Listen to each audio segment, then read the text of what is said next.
everyone, and welcome to a brand new episode of the Geek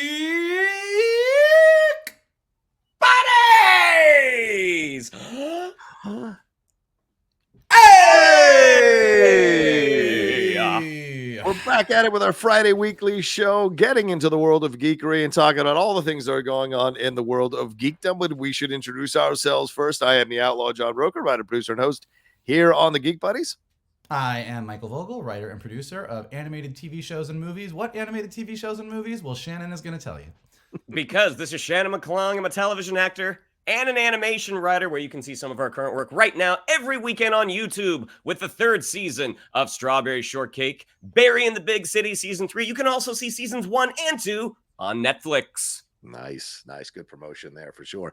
And speaking of promotion, let me promote to you all the topics we're going to talk about today. We're going to get into a bunch of new trailers that happened this week. We're going to talk about that Avatar pilot, a non-spoiler review of that Avatar pilot, our first episode, however you want to call it. We're also going to get into some news here with Tom Cruise, and we're going to talk about a bunch of other stuff going on in the world of geekdom, like Bad Batch Season 3, Episodes 1 through 3. That's going to be our main topic. And the way the show works is each of us brings up a topic. We talk about it amongst ourselves, take a break in between each, but then talk about our big main topic, which, as I said, is the Bad Batch spoiler review for Episodes 1 through 3 of Season 3. But I kick things off here with some Tom Cruise news, which I'm very excited to talk about here.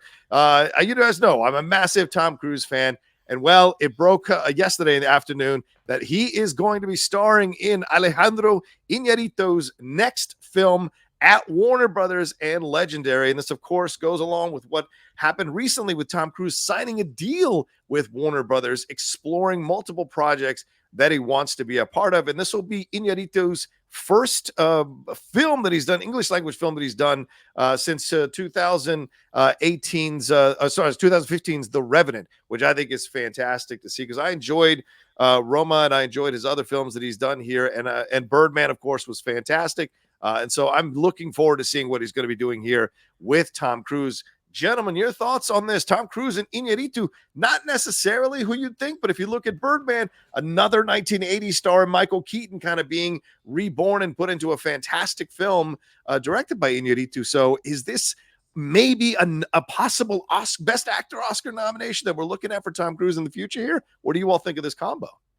I mean, I think for Tom Cruise, I think it's an incredibly smart move. Tom Cruise has been at the head of some real big hits in the last few years, actually for most of his career. But I think something we haven't seen in a while is him with a director that seems like it would challenge him.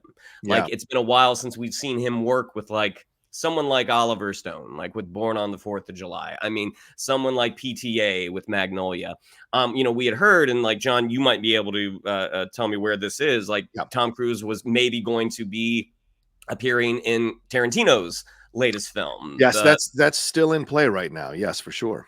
So, I mean, as much as I love action Tom Cruise, it's very cathartic watching Tom Cruise beat the crap out of somebody. I would like to see him stretch his acting muscles a little bit, because one of the things that has made him one of the biggest movie stars in the world is the fact that he is an incredible actor. And all you have to do is revisit some of those films, like those Born on the 4th of July, like those Magnolias, like even A Few Good Men, to know that this guy is a truly, truly talented guy.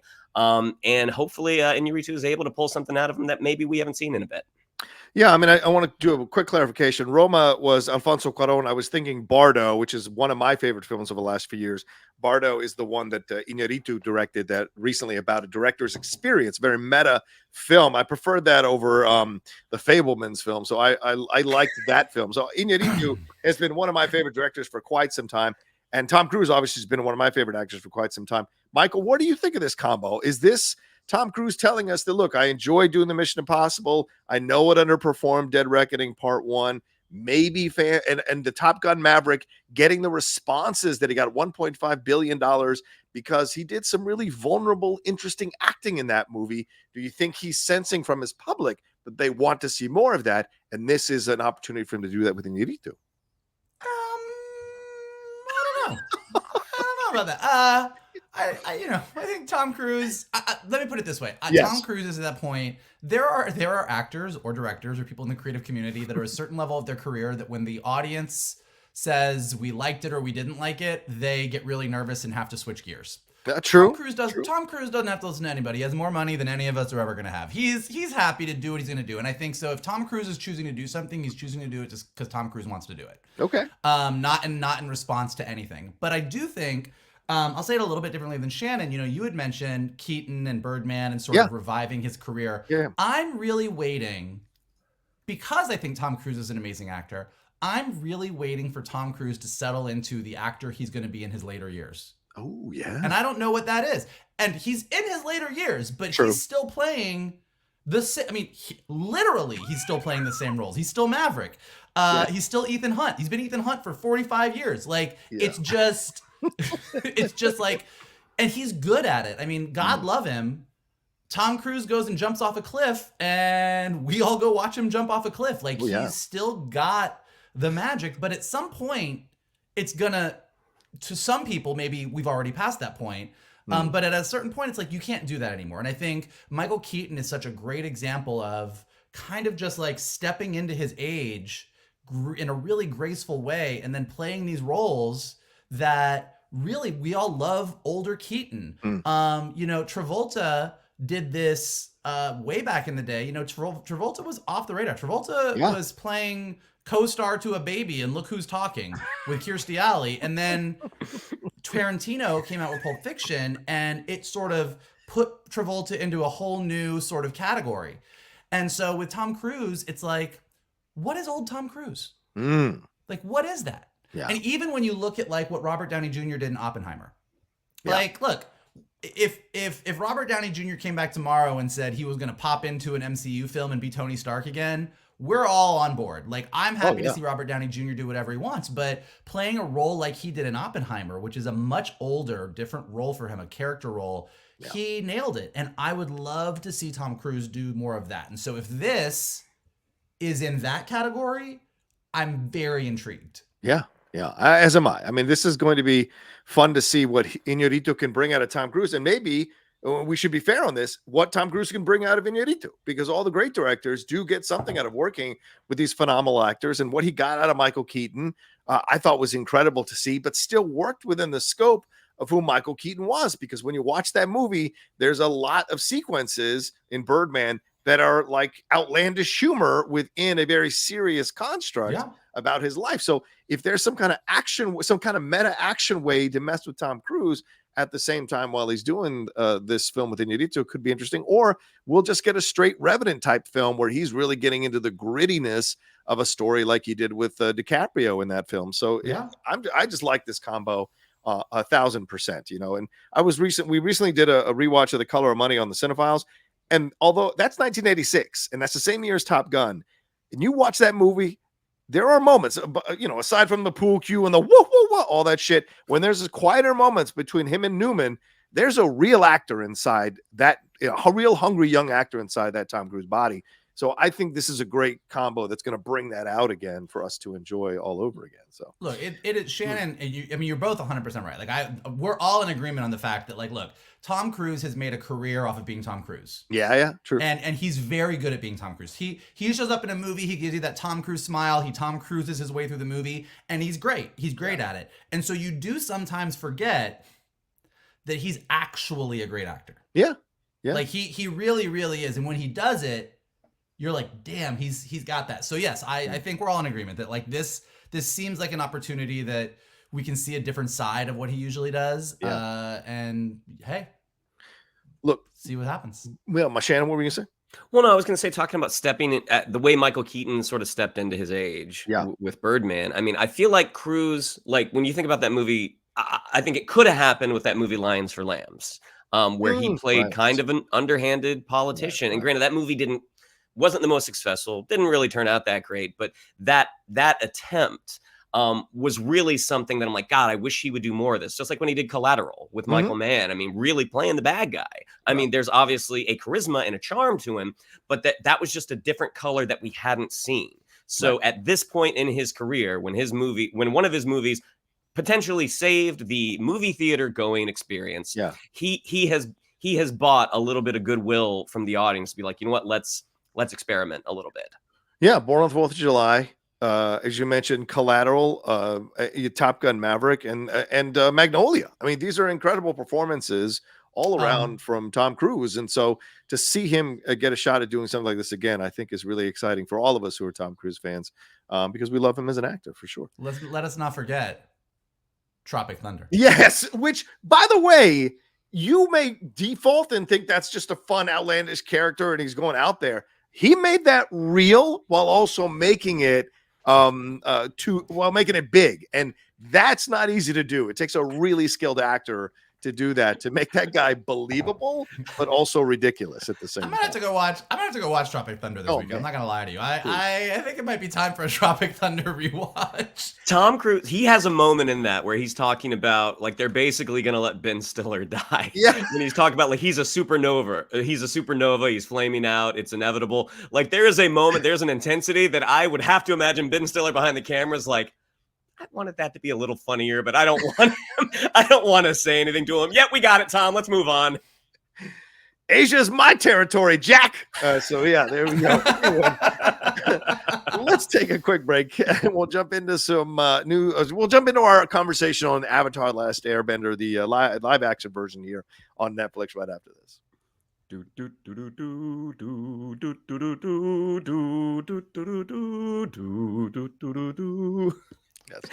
All I could think about it was a picture of a bomb coming in. Wow. Nature's titties. Yeah. All right. Anyway, what do you got for us, Mikey? Well, Avatar: The Last Airbender, the live-action adaptation of Nickelodeon's insanely popular Avatar: The Last Airbender, has arrived on Netflix. All 8 episodes are now available. You can go watch them. That is what a lot of geeks are going to be doing this weekend, and the 3 of us will absolutely be doing a full spoiler review of the series once the weekend is over and people have watched it. But given that this is what everybody's talking about, we definitely did want to touch on it today and kind of talk about like first responses, including ours, in a non-spoiler way. So even if you haven't watched Avatar yet, we're not going to spoil anything. I mean, the series has existed for 20 years, so there's no major surprises, but we're not going to spoil anything.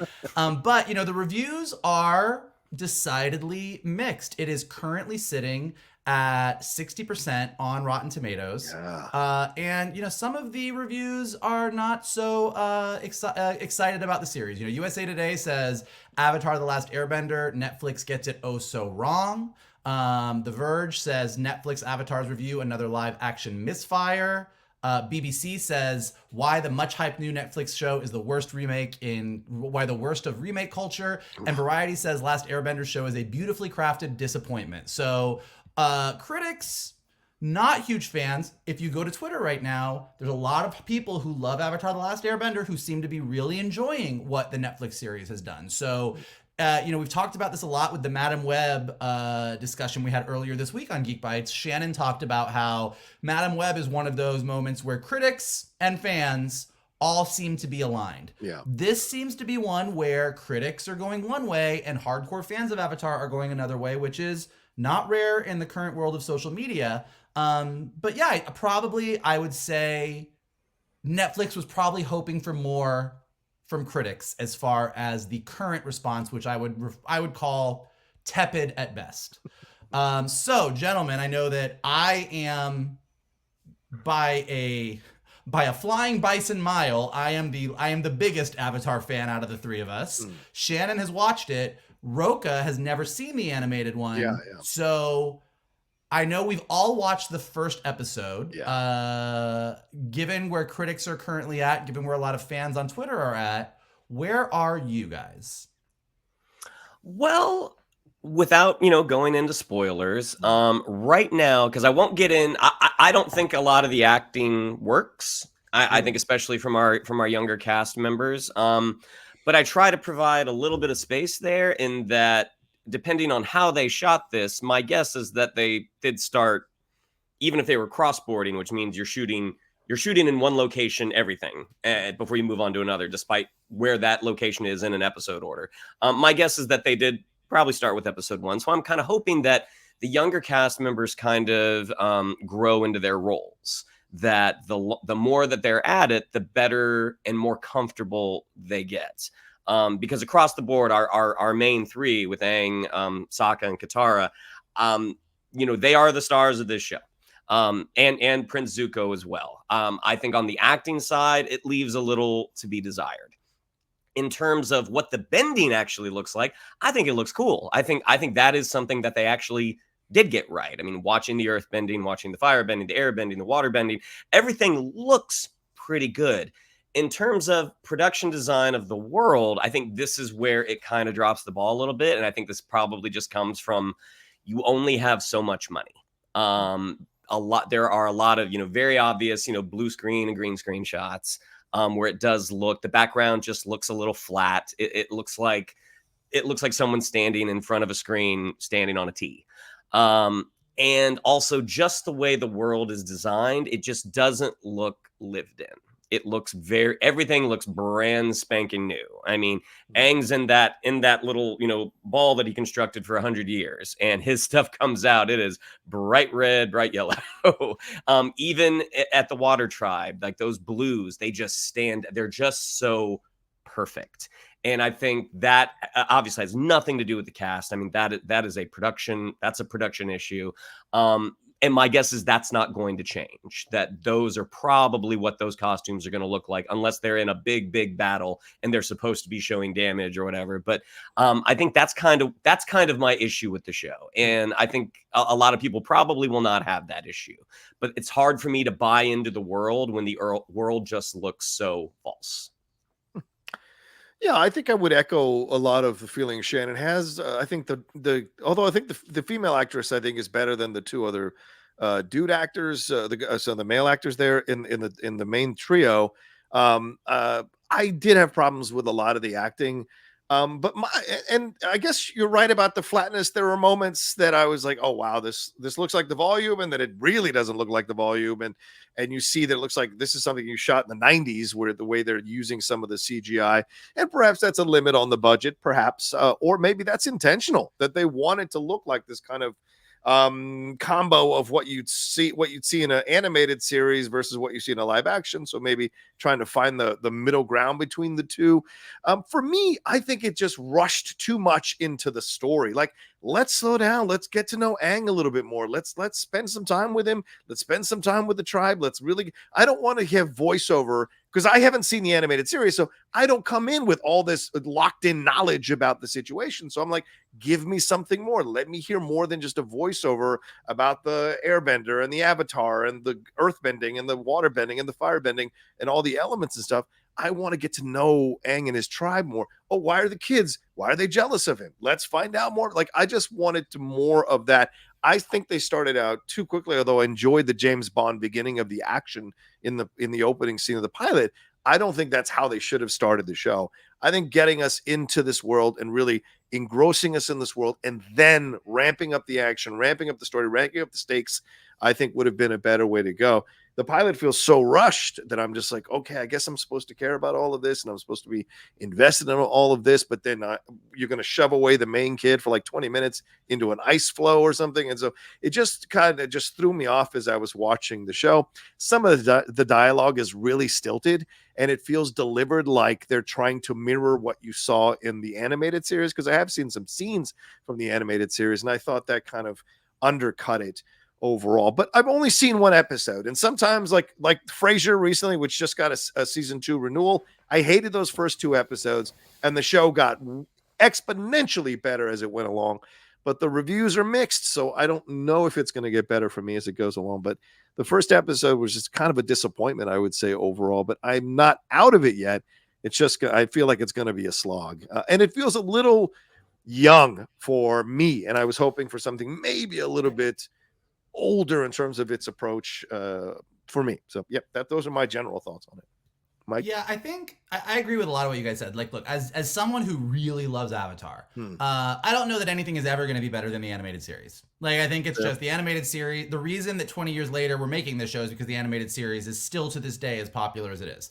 And they've announced recently that I think we have a movie coming out either later this year or the beginning of next year that's an animated movie that is about the continued adult adventures of Aang, Sokka, and Katara. And I think everyone's very excited about more animated Avatar stuff. Look, the last time we got a live action Avatar, it was M. Night Shyamalan's movie. Oof. That's bad. Yeah. On every conceivable level, it's bad. The bending is bad. The casting is bad. The story is bad. Like, all of it's bad. So here, I think we do have a team of people that clearly love the source material and are very clearly trying to do their best to bring that story to live action in the best possible way. I do think there's a lot of missteps along the way. I didn't actually key in on this at first, and somebody else pointed it out, and it's exactly what Shannon said, which is part of the issue is it's not a lived-in world. Like, every costume looks like it's right off the rack. It is crisp, it is bright, it is clear, and those little things, even though you don't notice them, start to add up after a while. You're like, why doesn't this feel real? Tangible. And I couldn't figure it out. And then somebody else pointed out it's true. I think, look, they've made a big deal. When you read all the articles leading up to the launch of Avatar, they reference Game of Thrones a lot. A lot. Like, they're like, we know that we're taking this beloved kids brand and we're bringing it to the big screen, and we want to do right by the people that grew up loving the Nickelodeon show. But those people are grown up now, and because Netflix wants this to be a big fantasy franchise, we want this to be like Game of Thrones. We want this to be this thing that people jump onto, and because we're dealing with what the Fire Nation does and the genocide of the Airbenders and everything else, like, we really want to ground this. And so you see the genocide of the Airbenders, which we didn't see in the show. You see more death at the hands of the Fire Nation, which we don't see in the show. But kind of to John's point, I think at the end of the day, and again, I've only watched the first couple episodes, and I'm obviously spending my weekend with Avatar on Netflix, but I feel like they had a really hard time finding that balance between a really warm kid show with a cast of characters that's funny and quirky and silly, and the heavier stuff they wanted to do. And I think one of the reasons that it kind of falls apart is one of the reasons that makes Game of Thrones such a great series is, how long does it take Ned Stark to get to King's Landing in the first season? Like, there's like, people are like on the road for a long time, and time passes, and characters sit on their horses or at campsites and have scenes where they're talking. And because they took 20 episodes of the animated series and condensed them into 8 episodes on Netflix, the entire episode feels just like a mad dash to get to the Northern Water Tribe. And you don't get those character moments. You don't. So they're kind of shoving in character moments. There's a lot of people yelling a lot of plot and exposition and everything at everybody else constantly. And you're sort of picking up the character moments that you can along the way. And look, this isn't really, I do think some of the dialogue is stilted and some of the writing is not top tier. Look at him struggle. But I think like it's no fault of the writers that they got an 8-episode order, and then Netflix was like, let's do book one in 8 episodes. Like, that in and of itself right off the bat is not a great idea. And you can see as they're weaving stories together and taking 2 or 3 episodes of worth of characters and putting them in one episode, and well, let's like have them do this instead. And like, there's a lot of things where you're like, I think you came up with the best possible solution, given that you only have 8 episodes. But if John, who's never even seen these characters before, is like, this feels super rushed, that's not giving you that more adult Game of Thrones experience. So I do think it's kind of, at least thus far for me, not quite fish nor fowl. Like, I love these characters, and I'm going to go on this journey with them. And because these characters and this world does at least feel like the characters from the animated series, much more than M. Night Shyamalan's did, I'm in for the ride. But it's been a bumpy ride so far. Yeah, I do want to add, I don't want to be all negative. I love the bending. The bending is awesome. Like, I was like really impressed by that. Although I didn't like that they started off with that opening action scene like a James Bond movie. The bending in the action scene was fucking cool. So there is some cool elements that I think, and especially the flying bison, that's some great special effects to make that believable and make that work. At least for me, I enjoyed that. So there are some really cool imagery, like you read one of the reviews, a beautiful looking disappointment. I 100% agree with that. There's a lot here that to marvel at in terms of how they've approached the look of this thing. But like I watched the first two episodes of Shogun right before I watched this at a screening, and that's a lived-in world. That's a world where you still see some really good-looking outfits and costumes, but there's also lived-in costumes, lived-in outfits. So it makes that work overall. And as you said, Michael, I think that's the thing that that person you read, I think, completely nailed. It just feels too new as opposed to lived in, and I think hopefully that changes as the show goes along. We'll see. Well, and to try to focus on some of the positives. I mean, I do agree that like Appa looks great. Mm-hmm. Whenever Aang hugs Appa, I'm like, man, that looks really, really good. And I do agree. I mean, I think when you have a world that is as big as this, you kind of need a budget as big as that to properly kind of execute everything. And I think they made their choices where they made their choices. Like, we want to make sure that the bending looks great. We want to make sure Appa looks great. Does that mean some of the backgrounds don't look awesome? Yeah, but it's like, okay, what are people going to come away with? Right. The background looked weird. Boy, that fire bending looked real silly. Like the bending looks awesome. Yeah, true. All right, so we're going to continue to watch it, I guess, and then we're going to review it next week, probably for an episode of Geek Bites, a full-on review of this thing. So look for that coming next week. Anything more to say on this, Michael, before we take a quick break? I think that, like, look, for everybody who loves Avatar, who will always love Avatar, like, I think it's going to be a really fun weekend for a lot of people. I think that seeing Katara, Aang, Zuko, Sokka, Kyoshi, everybody, like, coming to life in live action is cool. And they've clearly tried to bring that spirit to the big screen, or to the live action small screen, I guess, in the best way possible. So I think it's going to be fun. And then we'll see how the rest of it goes. There you go. All right, let's take a quick break and we'll jump into some trailers here right after this.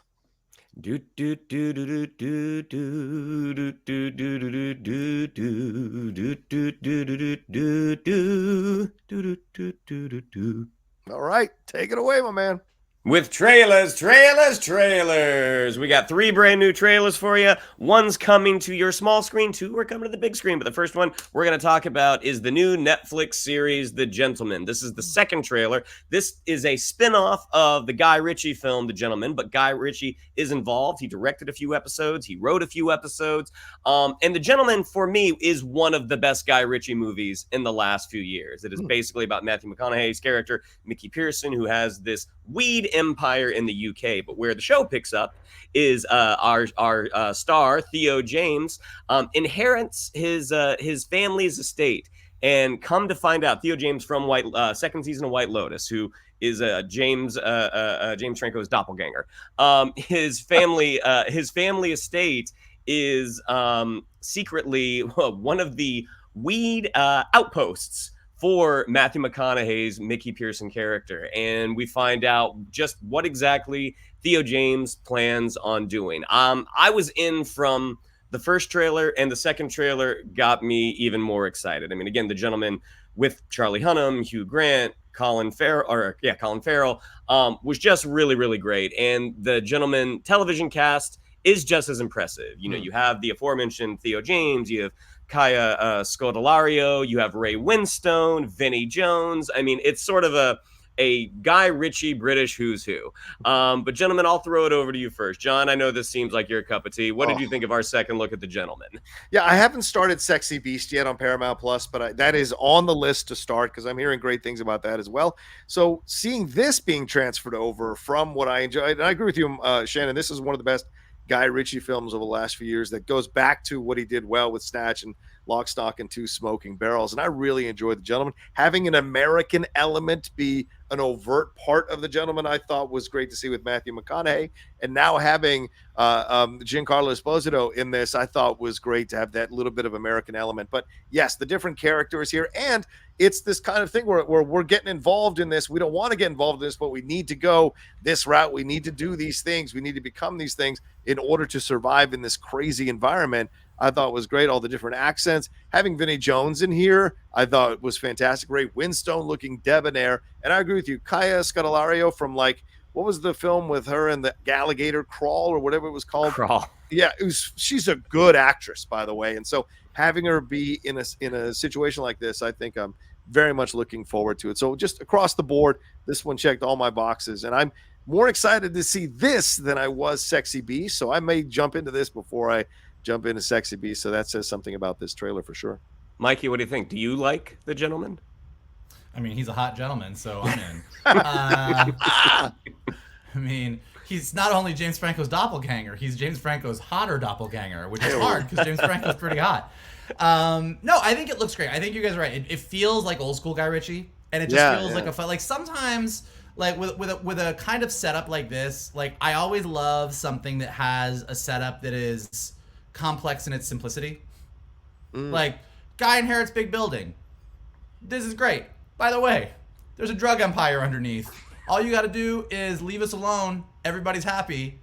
P.S. He doesn't leave everybody alone. Okay, hijinks ensue. Like it just looks like a ton of fun that doesn't feel messy. It doesn't feel overcomplicated. Like maybe it will be, but just based on the trailer, like they did a really nice job of laying out like this is what this is gonna be. This is what you're in for. Yeah. And kind of like what you were saying, you know, just it's the Breaking Bad of it all. It's a story that we love. It's the to do the right thing, I'm gonna become the wrong thing. And that's the journey that I'm going on. And I think that's all. When you tell that story well, it's a really compelling story. So yeah, I'm super in. I think this looks great. Yeah. Well, The Gentleman drops on Netflix March 7th. That brings us to our next trailer, which this one is off the wall. This one is called Boy Kills World. This stars Bill Skarsgård, Michelle Dockery, Famke Janssen, Brett Gelman, and in a voice role, Archer himself. Bob from Bob's Burgers. It's John Benjamin. So yeah, this one is basically about a guy named Boy, who is the old adult version is played by Bill Skarsgård. He is a deaf mute whose family is murdered by Famke Janssen, and he ends up training with a mysterious shaman to take his revenge. I mean, in terms of blood on faces, this one looks like it's gonna have a lot. I mean, this just looks just off the wall. Seems like it's going to be a lot of fun. I'm getting elements of like Squid Game in here. Like at one point there are mascots trying to kill some of our heroes. It just looks wild. But I will throw it over to you all. Mikey, what do you think? Boy Kills World. Is he going to win? Well, first of all, John Benjamin, you go Coach McGurk first. He was Coach McGurk 100% before he was home Archer movies. or Bob. Home movies, Coach McGurk. That's right. That voice is one of the all-time great voices. Having that voice connected to Skarsgård is very jarring. Like it's like I was like, why is Coach McGurk caught? Why is Bob from Bob's Burgers talking right now? And then it's like I chose this voice in my head because I'm deaf and like I'm a deaf mute, and this was a voice in a video game, and so now this is my voice. And I was like, okay, so that's the type of movie we're in for. Got it. All right, cool. We'll see. I think this is one of those. Like it's wild, and it's either going to be wild in all the right ways or the wrong ways for me. I don't know. It's got the Raimi vibes all over it, and as we talked about with Multiverse of Madness and several other films, like if you're into that Raimi vibe, you're in. And if you're not into that Raimi vibe, this might be outside your area of enjoyment. So I don't know. I'm very intrigued by the whole thing because it's like, it's kind of like we said. I mean, how many in the era of the John Wick movies, of everything else, like the idea of or Kill Bill, like you could just go down the list of like, I was wronged as a child or as a young person or at a certain point in my life. And that wrong sent me on a bloody rampage where I killed everyone who wronged me. It is a structure that we all, at this point in life and society, enjoy. And you kind of are always like, what can I do to make this story different? Like John Wick was like, they killed his dog. And you're like, I'm fucking in.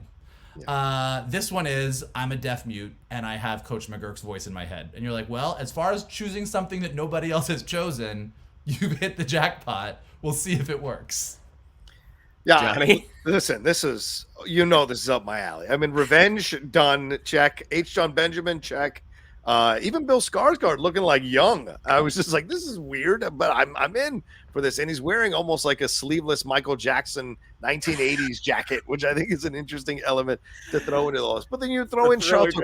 Yeah, there's the Thriller jacket. You throw in Sharto Copley and Andrew Koji, which I think is a great combo. Both of them doing some nice comedy in this. Nice to see Copley coming back in a number of projects. So I'm excited that he's kind of back in our purview as well. Then you get Michelle Dockery and Brett Gelman, two people who look nothing like each other, but they're apparently brother and sister in this family. Famke Janssen, who I love to pieces, being a part of this as well. And this is just another one, as you were mentioning, Michael. Like, we've got Monkey Man coming, which looks like this as well, like a child wronged, going to revenge his mother against this evil person. We've seen this. And so across the board, this is working for a lot of people. Violent Night, I think a lot of people enjoyed that over Christmas as well, seeing that with David Harbour. So although, we think we are so divided in our movie-going tastes, these movies come along, and I think it appeals to a lot of people across the spectrum, from nerds who've been wronged and have this nerd rage from being bullied to these people who are overtly alpha and want to see violence in movies. There's a lot here in these kinds of movies that if you do them right, it'll appeal to a wide spectrum of people. Not it's going to make $1 billion, but there's enough people who want to see their revenge fantasies played out through characters in a movie so they can be satisfied by the end of it and kind of enjoy that, living vicariously through that. And so I think that these movies are filling a need that has been building throughout over the last few years. And it's great to see something like this coming out. I hope it's good. I just hope it's good at the end of the day, because this director is not that experienced as I was looking at his resume. So I hope at the end of the day, this is a fun story and kind of a quiet hit that people will like. We'll see. So here's the question. Nobody's another one as well. Like Nobody, right? The one with Odenkirk was great. So, yeah. Nobody is great. Yeah. That movie is great. Yeah. Here's my question. Are you more excited for Boy Kills World or Monkey Man? Monkey Man, hands down. Because I go to, because it's Dev Patel. I'd love to see, and it's got a harder edge to it, and I think it's making a social commentary as well. So it's working for me on many, many levels. Where this one is a fun Saturday afternoon, Shannon and I getting 3 beers at the fucking brewery and going over and seeing it. Oh, please, you go to Disneyland, don't even invite me, so you can put those hands down right now. So those kinds of things that I enjoy to see. I mean, this is an hour away from my house, but it's okay. But like, those are the things that I love to enjoy with Shannon when I used to live in LA. But yes, much more. By the way, Shannon and I were at Disneyland, and we were at Oga's Cantina having a drink, and we're like, we gotta invite Johnny. Is he gonna come? And you're like, I don't know. Is Johnny gonna pay for that ticket? Like, that's a steep price for a little day trip. Let me tell you something. I'm doing all right. You don't need to worry about money with me anymore. Right. I'm doing all right. All right. Geek Buddies Disney date? Geek Buddies Disney I've told you I'm in, and when those and I'm telling you, the new things they're adding to Orlando, I'd be down to fly into Orlando anytime you guys want to go and go to I thought Universal. we were talking about an hour away from your house. Yeah, I mean, I said I can go to that one, but I'm saying if you guys ever want to go to Orlando to see the new rides that are popping up there, man, I'd be down. So they're adding more of that Harry Potter land, for God's sake. Anyway. We're off topic now. Will the world survive, boy? Will Vogel survive Rocha? We'll find out, because Boy Kills World comes out on April 26th, and that brings us to our last trailer. Hello, BetterHelp. Do you need help when your friends go to Disneyland without you? Try BetterHelp. Give them a try. No, it was fine. Our last trailer is the big screen adaptation of the video game Borderlands, directed by Eli Roth, which is like, okay. Man, the cast, like, if you need an intergalactic heist pulled off, who better to call than Cate Blanchett, Kevin Hart, Ariana Greenblatt, Jamie Lee Curtis, and Jack Black as the voice of Claptrap. This is another one of those wild trailers. To me, this is giving off like serious Guardians, James Gunn vibes, coming out in August. Kind of seems like the perfect time for it to come out. But gentlemen, I'll throw it over to you first. Mikey, what did you think of our first look at Borderlands? When you say throwing off Guardians vibes, 80s soundtrack, brightly colored world. Oh, no. I get it. I would go.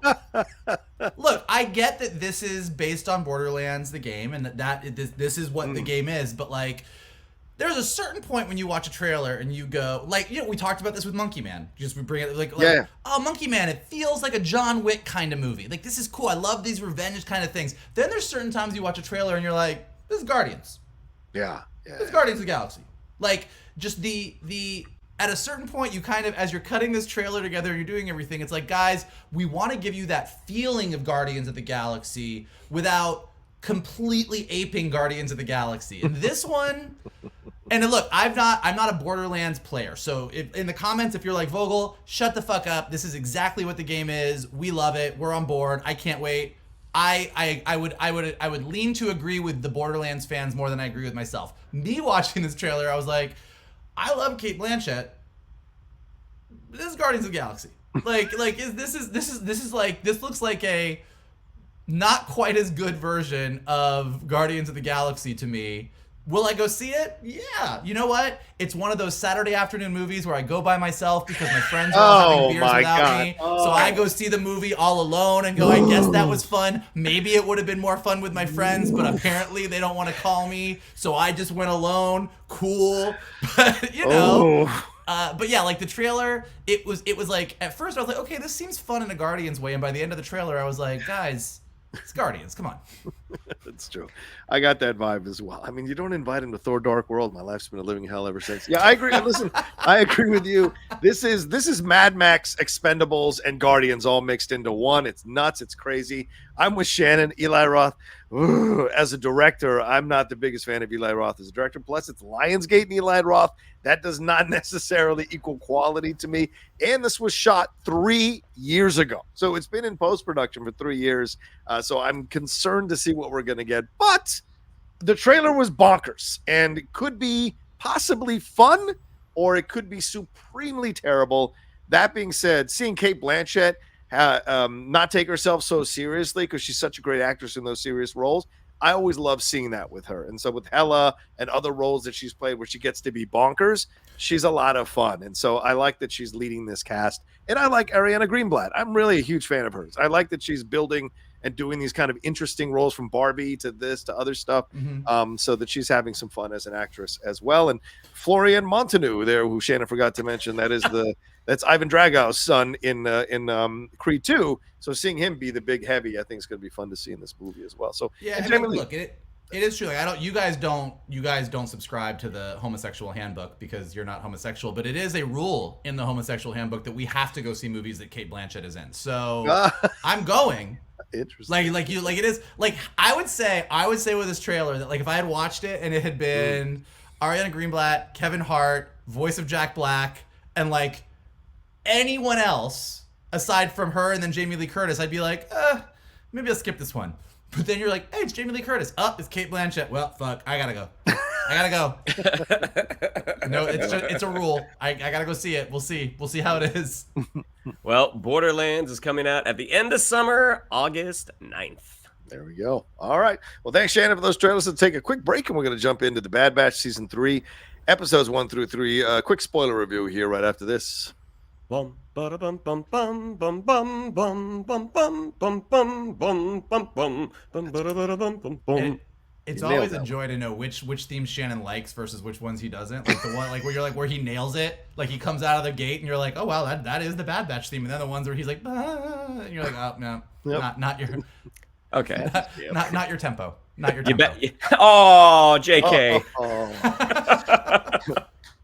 All right, let's get into it. The Bad Batch Season 3, Episodes 1 through 3 dropped just a few days ago here. Confined, Paths Unknown, and Shadows of Tantus. I've taken to calling this the Tantus arc. And this one basically focused on Omega finding her way out of Tantus. There with Crosshair, we have Wrecker and we have Hunter trying to figure out what to do to get there and try to track down Omega. And of course, we're dealing with the loss of Tech at the end of last season. So, Michael, I go to you overall. And this is a spoiler review for anybody who hasn't watched it. We're going to spoil it for about 15, 20 minutes. So just letting you know ahead of time. So if you want to stop here, go and watch it and then come on back to finish out this show, feel free.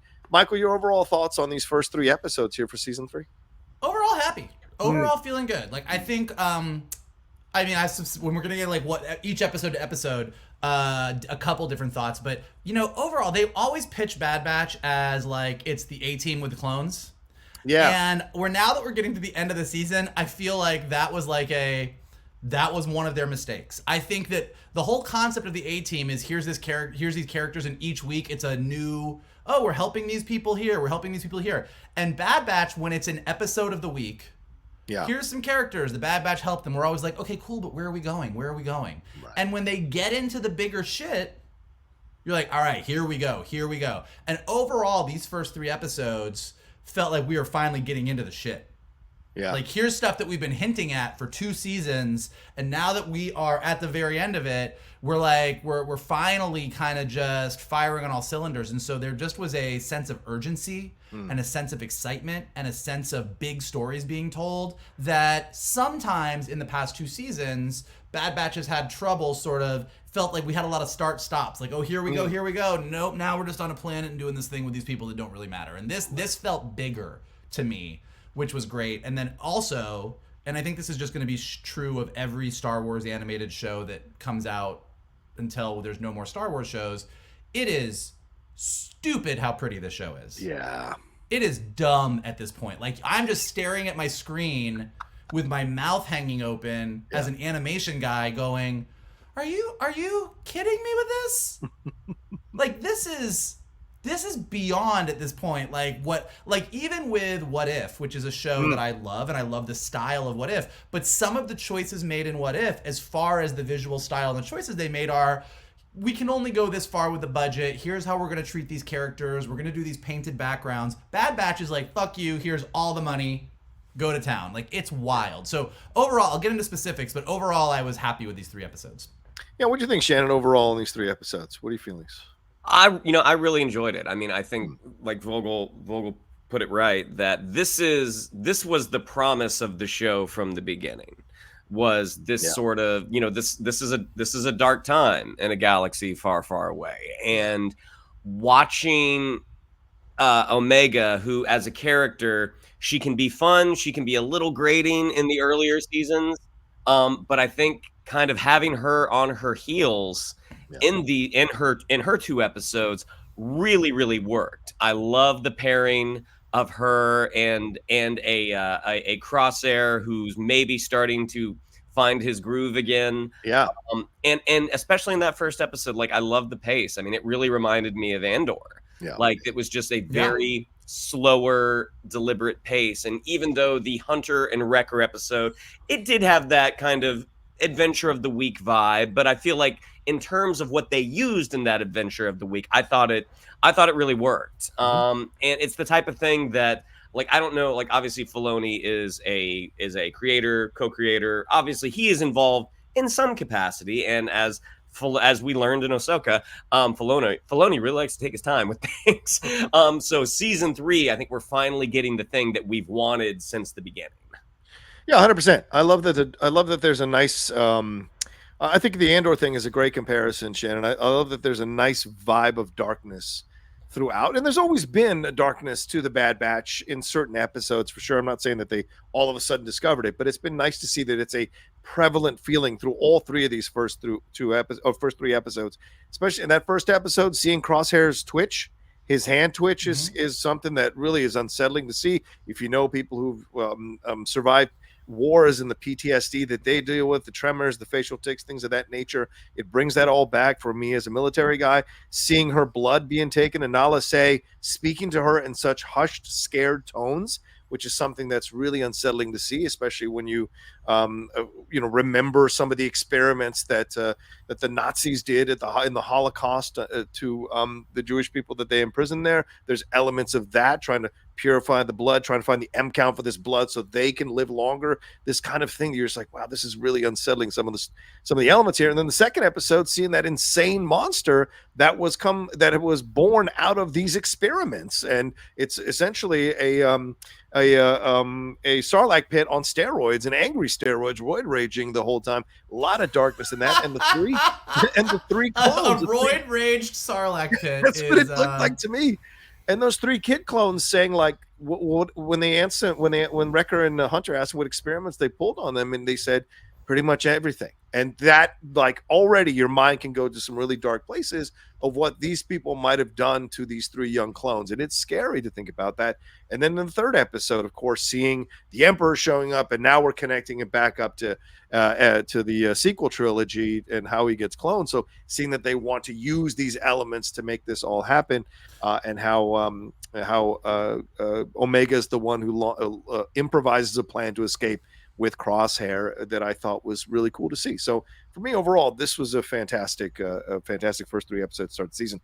Michael, specifically, do you want to get into things? I mean, we only have so much time. So what specifically do you want to get into from these 3 episodes that we should make sure we highlight? Shannon kind of touched on it. Like, you know, like we were talking about Avatar and how it feels very rushed in the live action version. And I think sometimes we tend to go, oh, well, you know, animated shows are quick and this, and then live action is supposed to be this. But with Bad Batch, Shannon's absolutely right. That first episode really just taking the time to show how trapped Omega is.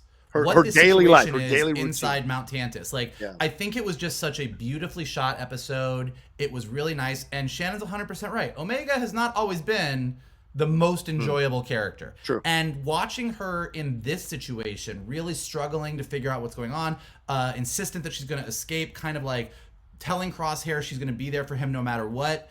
Like, it was a great Omega to me. Like, this was a really lovely, mature Omega who's seen the world, and I really enjoyed it.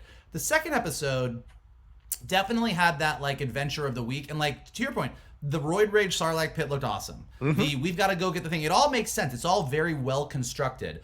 Where I think it was better than some of the others is, I think this show on the whole works best when it focuses on clones. Dave Filoni in Clone Wars took something that we all thought was kind of silly in Attack of the Clones. Some of us thought was silly in Attack of the Clones.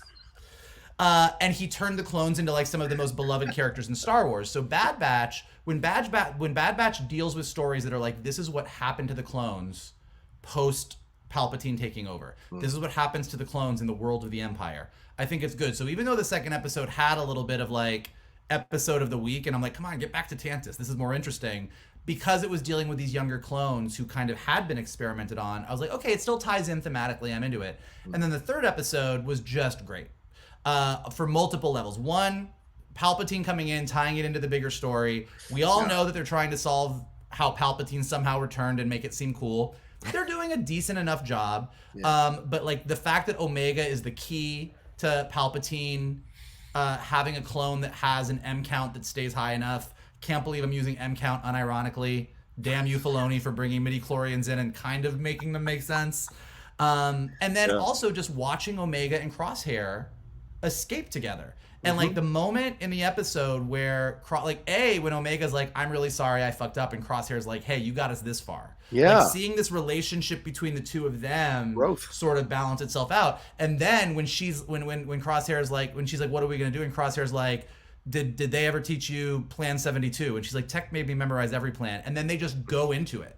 And the two of them seamlessly taking on an entire squadron of Imperial troops and getting the better of them. I'm like, this is some good shit. And then just all of the push and pull of Hemlock being like, shoot them out of the sky, and then Emery coming in and being like, don't shoot them out of the sky, she's the key. Oh, I have to let them go. But now the entire Empire is chasing Crosshair and Omega while Wrecker and Hunter are trying to find them. Like I'm like, okay, this is like the holy shit, I can't wait for next week energy that I've been waiting for, as opposed to, oh, look, Tech was in a race. That was fun. I wonder what's going to happen next week. Like, this is like the give me the goods. And so I left feeling very, very sated as a Star Wars fan. Oh, good word.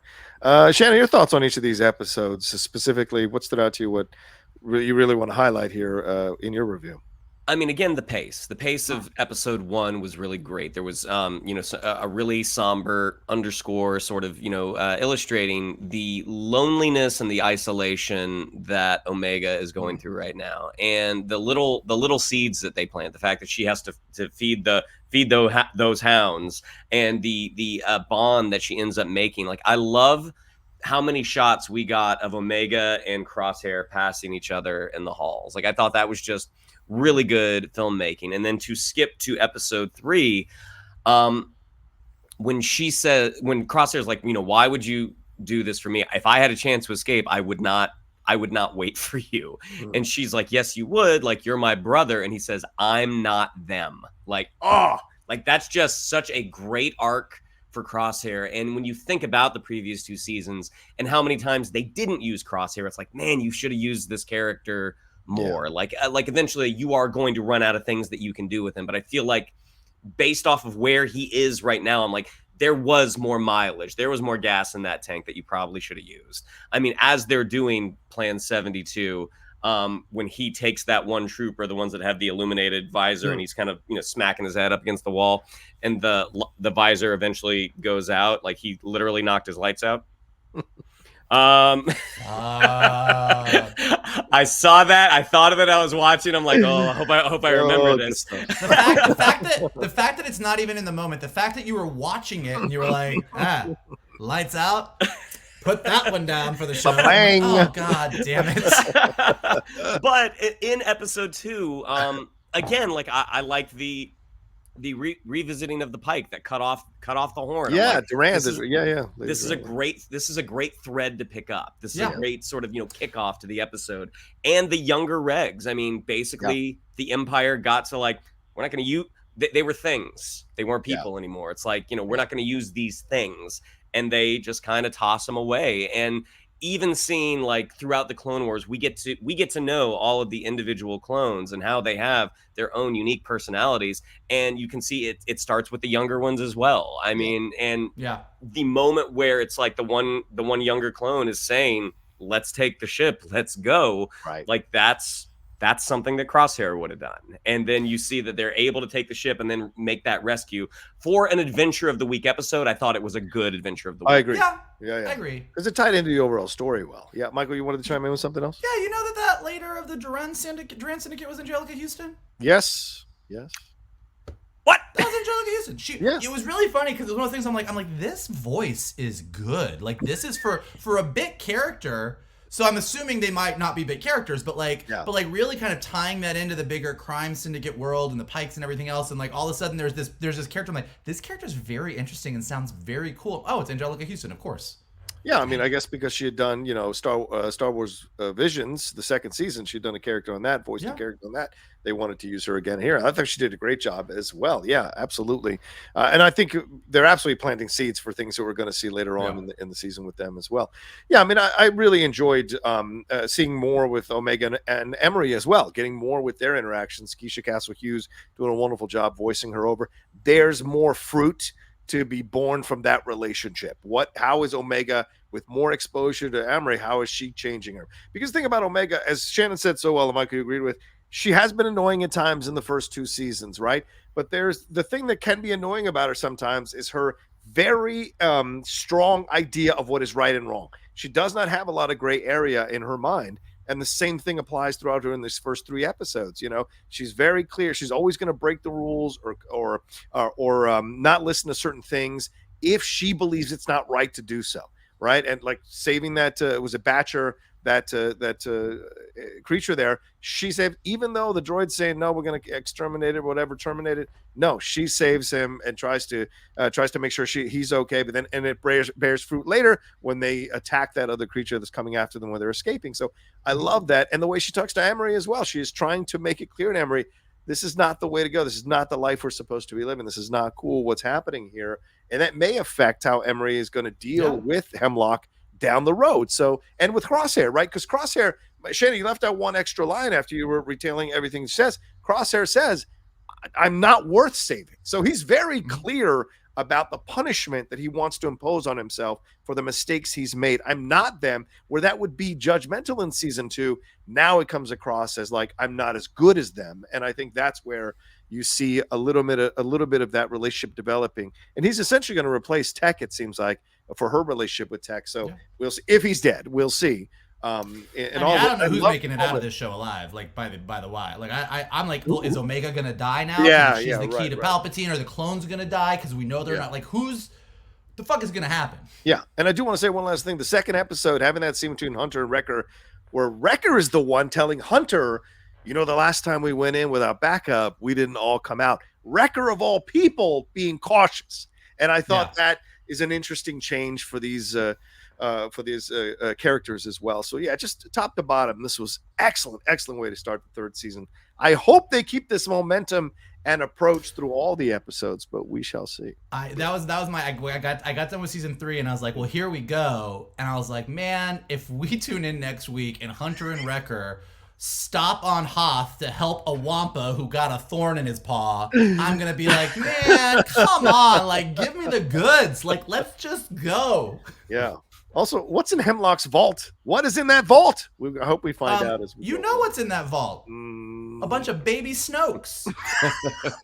because basically now, canonically, and this is not exactly right with how cloning works, but like, is Omega Rey's great-grandmother? I mean, there's some kind of connection there, possibly. Like, if Omega is the clone whose blood is the thing that makes the clone, and then like I'm like, okay, so we're like now like Rey is gonna get in the next trilogy and stand up and be like, I'm a clone like my great-grandmother before me. Like that's basically Will Omega show up as a Force ghost? I don't know. We'll see. Omega, I'm a Force ghost. Right. And then one last shout out to Julian Dennison, who voiced Deacon Stack from episode 2 there, and Daniel Logan, who was Mox. I think is it Daniel Logan or Julian Dennison? One of them played young Boba Fett in the Daniel Logan. Yeah, Daniel Logan. So nice to see him being a part of this as well. And of course, Ian McDermott back, even though Ian McDermott has been talking about Palpatine having sex. Please stop talking about that. All right, let's wrap it up there because I know we've got a heart out for a certain somebody on this crew, so we better get on out of here. Thank you all so much for watching this episode of the Geek Buddies. We appreciate it madly. Shannon, what do we have to tell them? Yeah, I'd like to follow us on social media. On Twitter, it's at @geek_buddies. On Instagram, at @the_geek_buddies. If you'd like to follow me on social media, on Twitter, it's at @Shannon_McClung. On Instagram, at Shannon the Geek Buddy. If you would like to follow Mr. Vogel, it is at MKToon. If you would like to follow Mr. Rocha, it is at The Rocha Says. Mikey? We love hanging out with you. We love going to the movies with you. Maybe you can come to the movies with me next time because I'll be by myself because Shannon and Rocha will be off having beers. Just the two of them. But when you and I are hanging out, you can also smash that like button below, subscribe to Johnny's Outlaw Nation page, check out all the amazing content he's got there, leave your comments below. What did you think of everything this week? What did you think of Avatar? What did you think of Bad Batch? What did you think of these trailers? What do you think of Tom Cruise's acting? Let us know below. If you're listening to us on a podcast, leave us some stars and some comments so we go up in the rankings. And as always, the best thing you can do is retweet this video, post it on your socials, send it to your friends, and tell them to hang out with your buddies, the Geek Buddies. Yeah, there you go. All right, thanks everybody. Take care of yourselves, be well. And we'll talk to you next time with another brand new episode here of the Geek Buddies.